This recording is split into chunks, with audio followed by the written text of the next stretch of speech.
Hey team, welcome to Inside the Movie Photographer with Jasin Boland. Today we carry on where we left off and we've got episode 2 with Hopper Stone, unit still photographer and president of the Society of Motion Picture Still Photographers. Take it away, Hopper. I love this shot. Thank you. Yeah, no, that was actually right before he waved me out of the way. I knew I couldn't be there. It was, straight in his eye line. He was just, this is from Hidden Figures, and he was just sort of getting ready to go, and we were about to roll.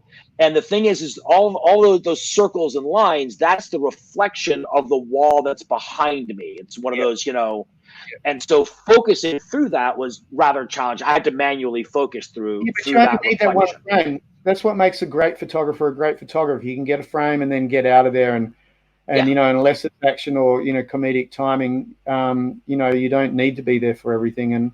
And that I wouldn't know if you were there for 5 seconds or 5 takes. It's a great image.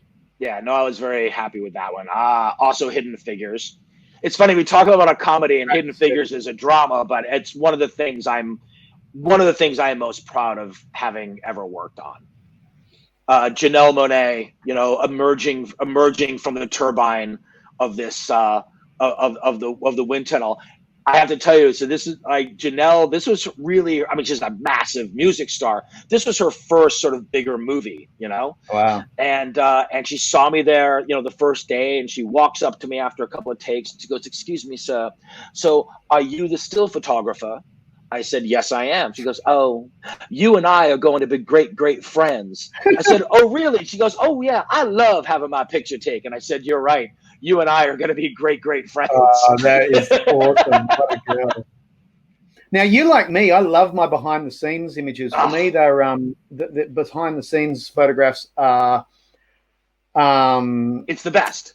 For me, it's my landscapes, and people are getting more and more interested. And you've got a awesome shot from Daredevil coming up, which I love. I'm going to flick through it. So, what's your, Well, this is just when it's a sea of green, you gotta make a story out of it somewhere. And I am a sucker for small things in a large environment. I will take that and reflections. I will take that bait every single time.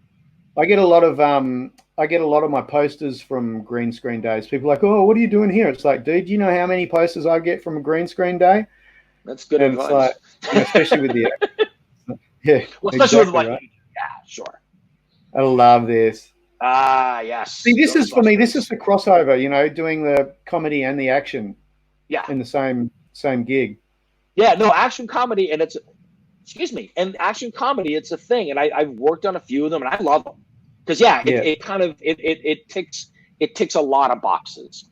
Yeah, you had Hemsworth in this film too, right? He's a great guy to work for. Oh, it's funny. I've only worked with Chris Hemsworth twice. Yeah, both times in comedies.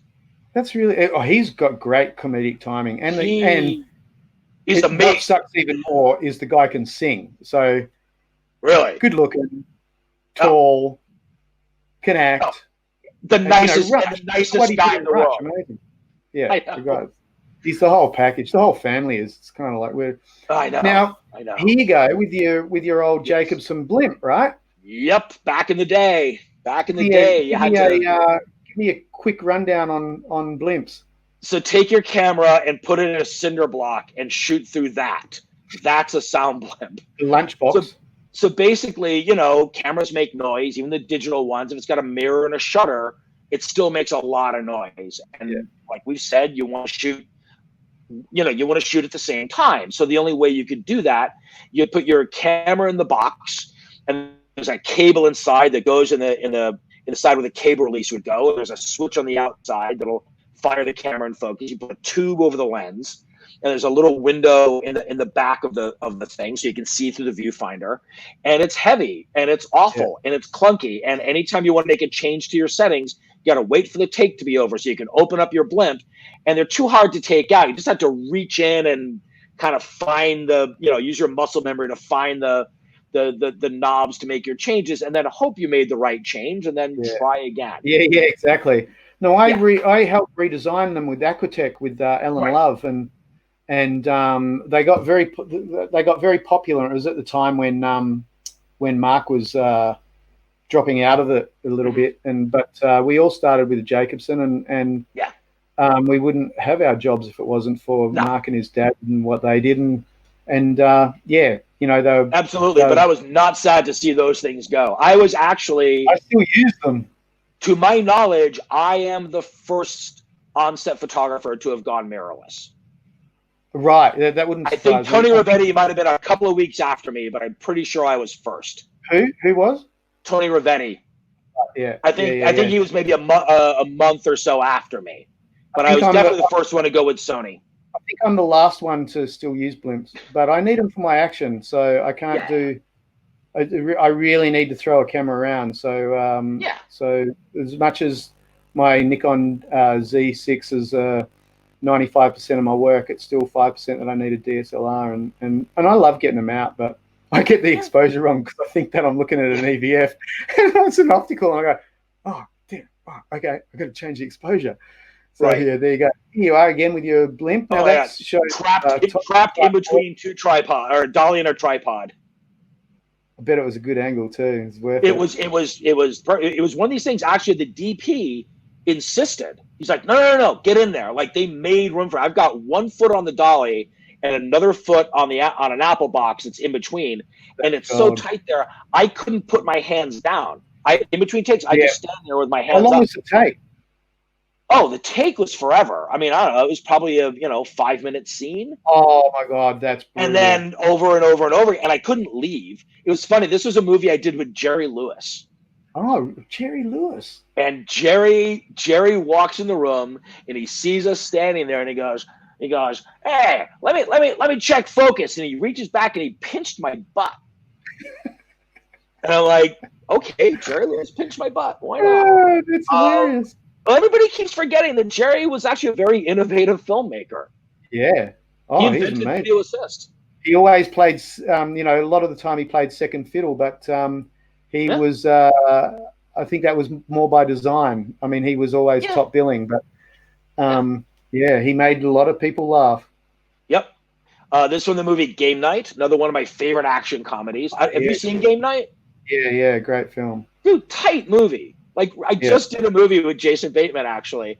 And I said, yeah, Game Night turned out really well. He goes, yeah, it was better than it needed to be. I love him in Ozark. Oh, my gosh. Oh. This latest series of Ozark, I mean, I started watching it the first episode. It's like, it's a little bit all the same. And then I'm like, boah. Oh, no. My wife and I made the mistake of watching 2 episodes back to back, and it almost killed us.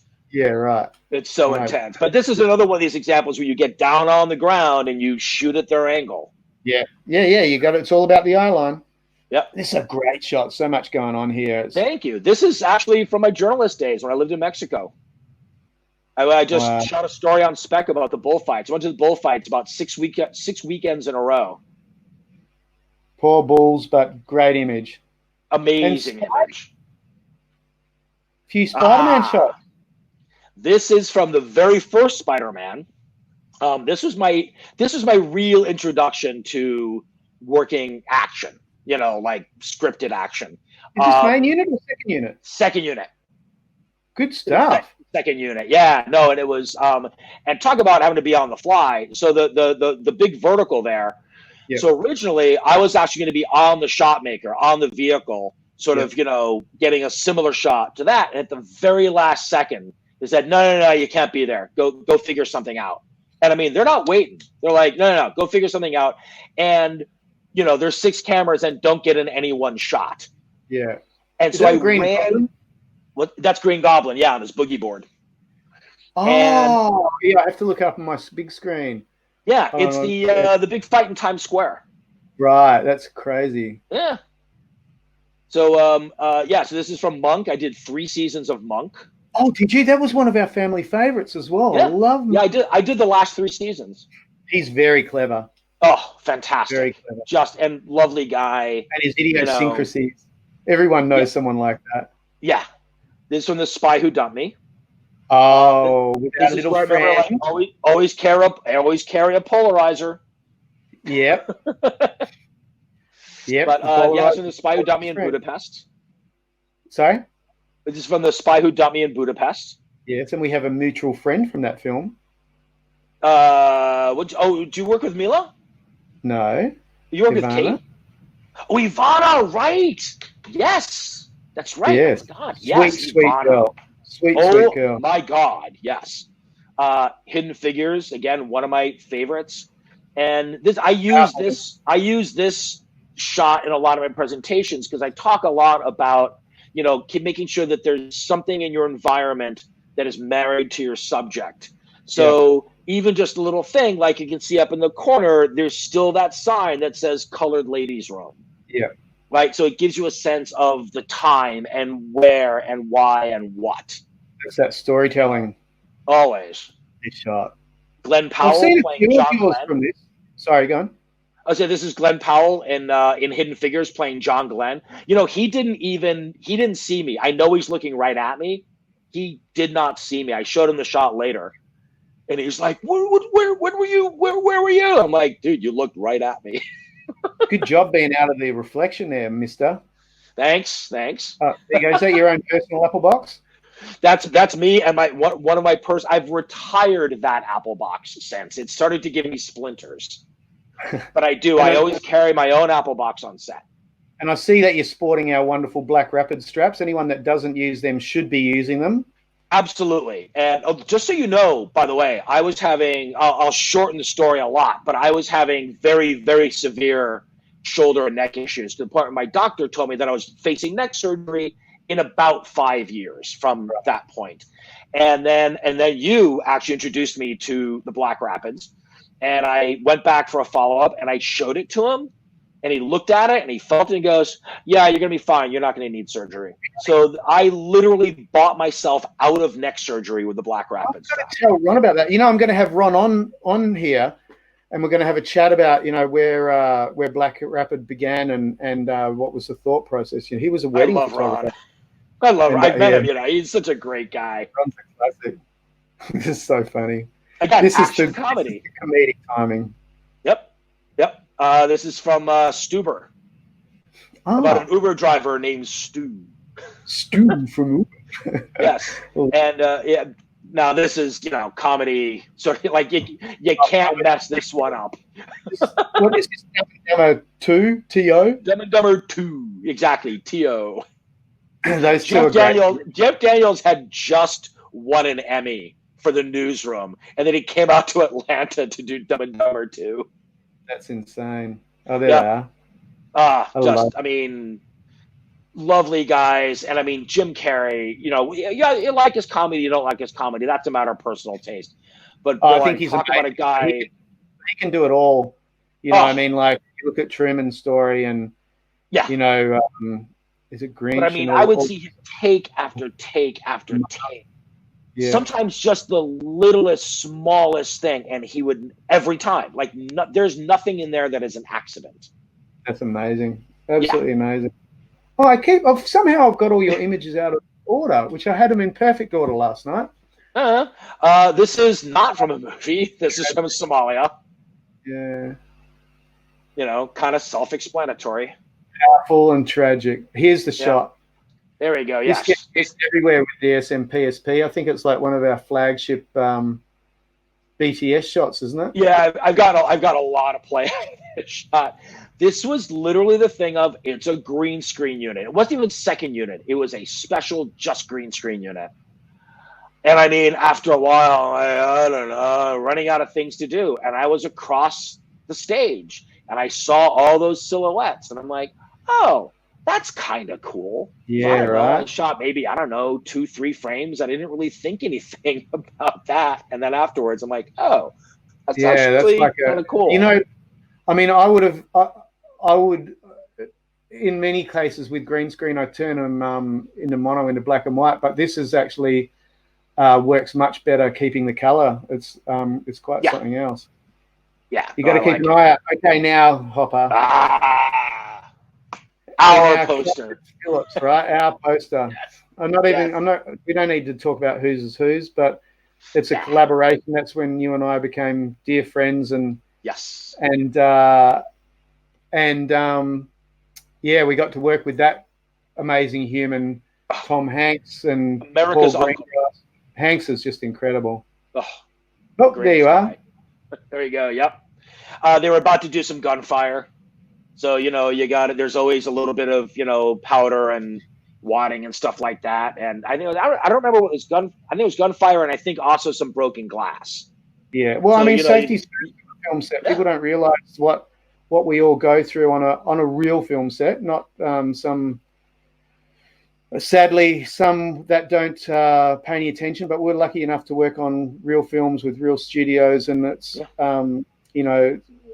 it's the most important thing. I did a talk with Frosty, one of the stunt guys, last week, who spots me on the big action scenes, and nice. You've got a whole team of looking after you, and yeah. I mean, you agree, safety is paramount. Oh, absolutely. No, and the stunt guys. No, I mean, I literally owe my neck and my life to a couple of stunt people. Yeah. Hey, is that you? That looks like you now talking to me. What's going on? That's from a soundstage in Pittsburgh. That's awesome. A couple of years ago, one of the camera assistants, I think, was looking to buy an A7S, and they wanted to play with the low light capability. Steal a shot of you. Yeah, no, and I asked them, like, hey, can I use that? Like, yeah, go ahead. No, that's a really, really beautiful shot. You know how it is. We don't get very many good shots of ourselves. Not at all. Come on, which one's you? It's me on the right. That was I worked on Leprechaun 5 and Leprechaun 6. Thank you very much. Otherwise known as Leprechaun in the Hood and Leprechaun Back to the Hood. I love it. Oh, it's great. Was this more part of your That's Vietnam. Yeah, that's photojournalism. That's 93 when I was in Vietnam. Like I say, sometimes we do stupid things when we're younger. I managed to get a drug rehab clinic to let me just spend the night there. And I mean, like, oh yeah, I spent the whole night there. And I mean, just not a lick of a common language, not a word of a common language. My motorcycle driver dropped me off, said he'd pick me up in the morning. There were no cell phones. There was no internet. Nobody knew who I was. That's amazing. It's like, don't do that again. And that's from Cambodia. Right. Great shot. Again, it's kind of obvious what's going on. Yeah, and it's such a shame that people have to live like that. But it's reality, and I'm not. Neither of us are here to hide reality. We're here to tell the truth from our early days, and this is the truth. Sadly. Yep. Exactly. I love flicking back between your PJ work and your film work. We're going to get to a couple of stellar Captain Phillips shots in it too. This is in Somalia. From Somalia. Just a little riot broke out as people were trying to get in to get fed. And if you find yourself caught in the middle of a skirmish, you strap on a 20 millimeter lens and shoot. Yeah, and slow shutters on news images just add so much power. It's it's amazing. Yeah, this is tragic. This was, again, I mean, I couldn't have set this up if I wanted to. I was shooting a story on the homeless in Washington, D.C., and I was just walking around. I was standing across the street from the Justice Department, and this guy just pulled up with his cart, parked it right there, and went and started digging through the trash can under the sign that says Department of Justice. I did not even have to move. I literally just picked up my camera, shot 5-6 frames. I'm like, all right, I guess I got the story. Yeah, amazing. And there you go. There's old Hops again. There we go. That's closer to what I looked like when I got the nickname Hopper. That's from the coup in the Soviet Union. That's funny. And a couple of us had missed when they pulled down the statue in Riga in Latvia. And it was a slow news day. So we're like, hey, where's the statue? They go, graveyard for old monuments. So we took a cab out there. It was me and a guy named Paul Lowe, who at the time worked for the European, and Andrew Hernandez for Newsweek.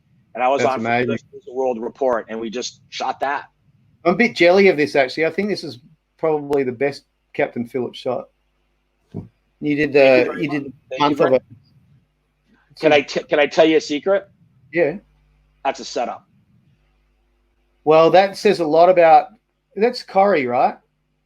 That's Corey. That's Corey Johnson. Yeah. Yeah, Tom and Corey. That says a lot about them as actors, giving you everything for a setup. So that's a real treat. So I just couldn't get it on the thing. You know how that thing was shot. It was all crazy run and gun, and I just couldn't get it. And so I asked, I'm like, hey, can I just get that moment? And Tom, like, well, they just dropped to the ground and started, the whole thing. And Corey got in there, and my camera was still in a blimp. And I was like, oh, crap. And I just opened it up, guessed my settings, and just dropped down on the floor and did the same thing. Good, powerful guess. And I was talking to Corey last week because I don't know if you've seen it yet, but he's in Devs. And if you haven't seen Devs, I haven't. I hear it's really good. It's good. It's really good. Oh, I love Corey. I had dinner with him in Budapest when I was doing The Spy Who Dumped Me, actually. Oh, there you go. Hey, were you in this is a camera boat that you're in, right? Was it one of the little rigs? Yes. It was like, this was one of the times I got in the camera boat, not a follow boat. Yes. Oh, my gosh. One of my favorite things about this was doing the transfers up the ladder. Oh.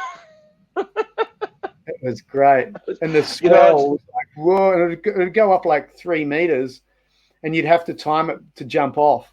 Oh, I asked our first AD, Chris Carreras, who's just one of my favorites. We're doing, Chris has done 4 Harry Potters and a couple of Bourne movies, and we're out on the water doing all this stuff. And I said, all right, Chris, what's harder, a Bourne movie or this? Yeah. And he said, this is like doing a Bourne movie on water. Yeah. Just take the hardest thing you've ever done and do it on water. Yeah. We reshot this. I've got almost identical image. It's pretty funny. I know. I saw an image with your name. I'm like, I'm pretty sure that's my shot. And then we compared. I'm like, no, we have the exact same shot. It's pretty funny. I love this. Comedy.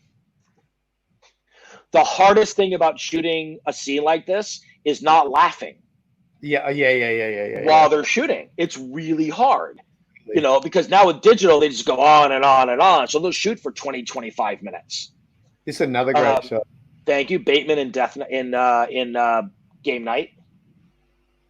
He's good. He's a great actor, isn't he? Oh, he's got it all. He can do comedy convincingly. He can do drama. And it's funny. I was watching Ozark the other night, and I was, listening to just the dialogue, and I'm like, he could do the exact same dialogue as a comedy, and it would work, and it would just be a very slight difference in his delivery. Like, he is such an amazing actor. Yeah, he's incredible. And this shot blows me away because every time I look at it, I think it's green screen tucked in the middle there, and it's like, it's so it looks like a bit of trickery, but it's a real single image. It is a single image. That is just a reflection of the outside on a very, very shiny floor. Actually, you've worked with this director of photography, Mandy Walker. Oh yeah, Mandy. I just did. I did. And Mandy did Hidden Figures, and boy, let me tell you, man. I mean, it was a gift. It was just an absolute gift. She can light like mad. This is another one of my favorite shots. Oh my gosh. It's like, this is again where I see you bring your PJ days into the film set. And, not everyone can do this sort of work. Thank you. Yeah, this film is just a little indie called Lowdown. I don't really know what happened to it. I think it went to Sundance and it just kind of fizzled. But visually it was just such a treat. Yeah, powerful image. Yeah. He's a great actor. Phenomenal actor, great guy. And what I loved about this was the camera and the crew were actually outside of the building looking through the window over the actress's shoulder. The reflection? Into the reflection? No, through the window over the actress's shoulder. They're doing her point of view. So I thought that was in front of him. Oh, no. That is a mirror in front of him, but the camera is outside the building. Yes. Yeah, they're basically, if you take my perspective, go even farther back and outside, they're looking through a window. And obviously, I didn't need that shot. I needed this shot. Yeah. So I just asked Pete if I could be in the room, and he goes, yeah, sure. So it was just me and him, no cameras, no boom op, just me and Pete. And those moments 20 minutes of silence. It was fantastic. Yeah, they're the best, those moments. Oh, So, just love that. Hopper, Yes, sir. Yes, sir. I hope everyone enjoyed that because I did, and I could have talked to you forever. Thank And you. I I can think I'm talk going to to you have to too have you back on forever. again at some stage. But we've got some time, and I really want you to explain to everyone about the Society of Motion Picture Still Photographers. And as president and someone who I know works tirelessly with the board, and many of the members of the board are just are just incredible. I'm the laziest, but we have some amazing photographers that are members, and I'm constantly asked, how do you become a member of the Society of Motion Picture Still Photographers? And what's the mission statement? You know, what are we all about? So Sure. this is your time to take it away and tell us everything that you want to do about the Society of Motion Picture Still Photographers. Well, the Society of Motion Picture Still Photographers, or for short, the SMPSP, is we're not a union, we're not a guild. It is an organization of still photographers dedicated to the mission of promoting and preserving the art of motion picture still photography. And there's, when you work on set, our main job is to basically shoot the press kit, right? What's going to go out for magazines, newspapers, the blogs, whatever, maybe some key art. But there's more to it than that. There is an artistry to it. There's film history. Like people aren't going to look back in 50 years and go, gee, what were the Instagram posts from Mad Max? No, they're going to want to look and see what were the stills, right? What was the GIF? No, they want to see what the stills were, right? That's what you see, in textbooks. That's what you see in history, and we create that. I mean, Tiger himself said a few years ago, I hadn't really thought of it, that we are some of the most published photographers in the world. Like, no one really knows who we are because we're not out there. We're stuck on set, but our stuff is everywhere all the time. Yeah. And what we want to do, like the SMPSP wants to, we want to keep the craft sort of elevated. That it's not just, oh, here's a shot from that scene, or here's a picture of the director pointing. Like, we want to really bring, because there is magic to making movies. Yeah, I mean, with probably the documentarians, we're the photojournalists. We're probably the most published photographers on the planet, yet nobody knows our name. And I kind of, I really love that anonymity. And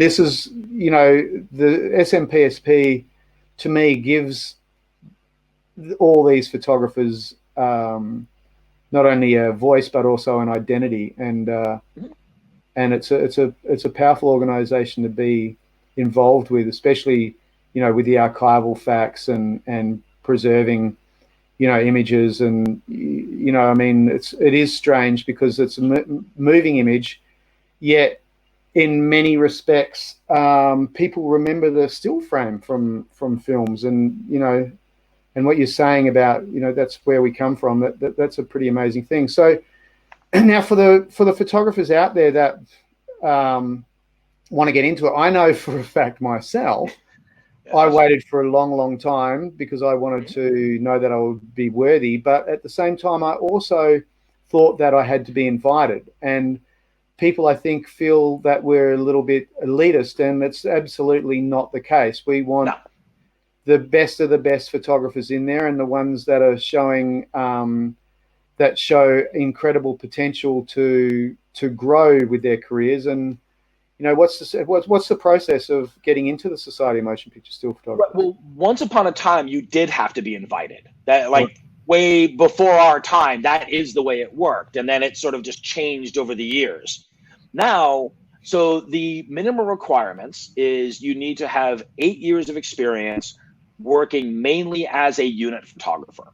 Right. So if you do, weddings, but you've shot on 2 movies sometime over the past 8 years, that's not it. We are looking for people who have dedicated their career to working on movies and TV sets. Originally, it was only features. Now we actually TV as well, because there's such a fine line now, really, between movies and TV.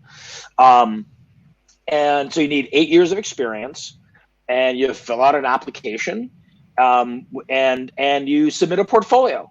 And two sponsors. Yes, and two full members have to sponsor you. And if you don't know anybody, you go to our website and you look at our member list, and just write to them and say, I mean, hey, I'm interested in joining, and here's my work, and let me know what you think. I tell people all the time, it's like, hey, I'll sponsor you. It doesn't necessarily mean that I'll vote for you, but I'll give you that foot in the door, and it's up to you then to prove yourself. And you're saying, you submit a portfolio, and then there's other requirements too, right? And then, well, I mean, basically, so I mean, that's the original. So 2 sponsors, submit a portfolio, fill out an application, and 8 years of experience, and that's the requirements to apply.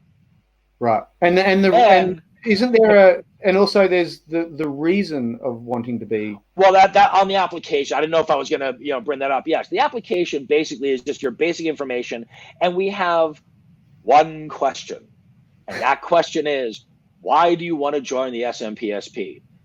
And I'll give you one hint. The answer should not be because I want initials after my name. Or it's going to help me get work. Or it's going to help me get work, or And I've seen those answers.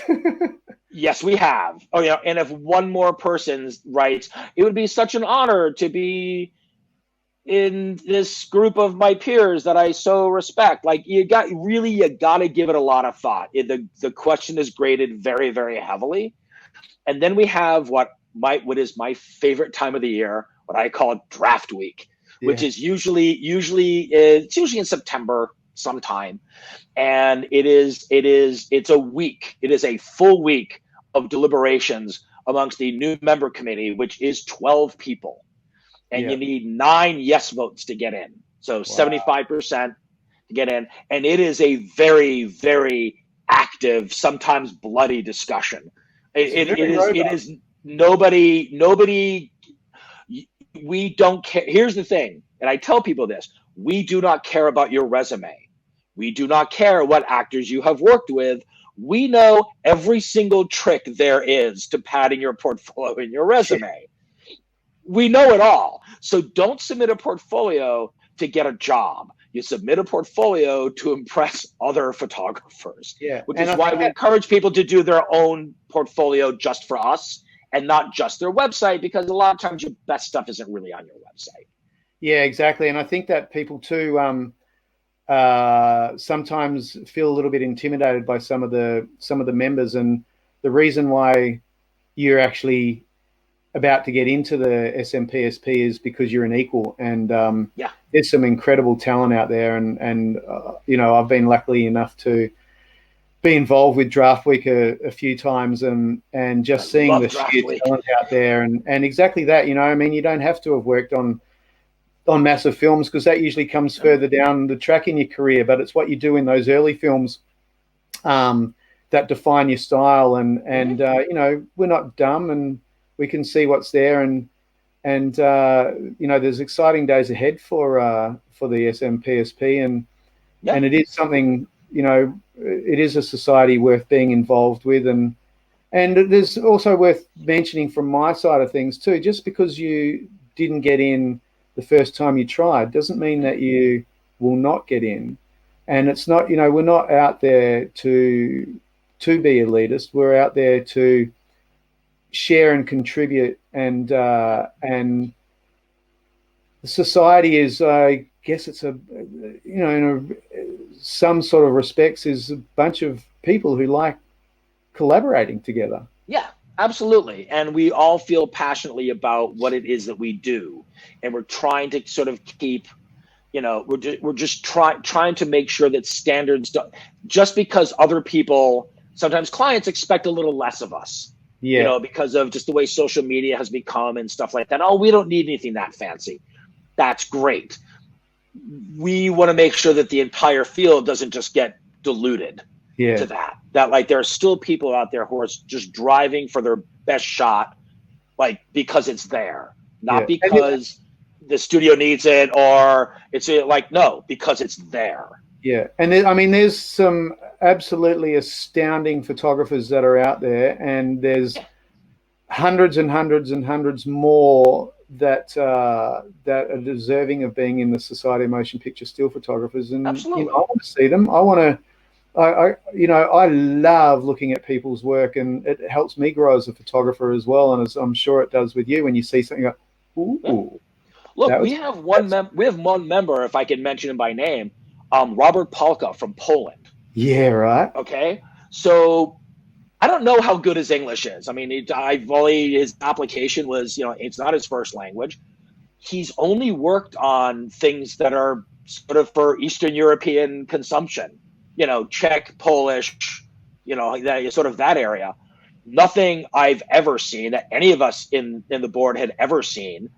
Actors that I had never heard of, and we all just looked at his work and were like, "Who is this guy?" Yeah, I know, right? I mean, he of course he was, because he was good, not because of what he's worked on, but just because he's great.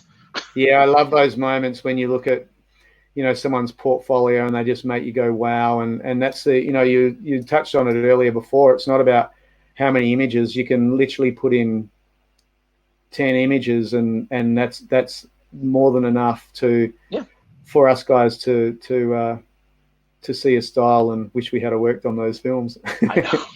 Exactly. No, we have members from all over the world. I mean, we have we have a member in Iran. We have 2 in Spain, 1 in France. I mean, obviously several in the U.S., Canada, Australia.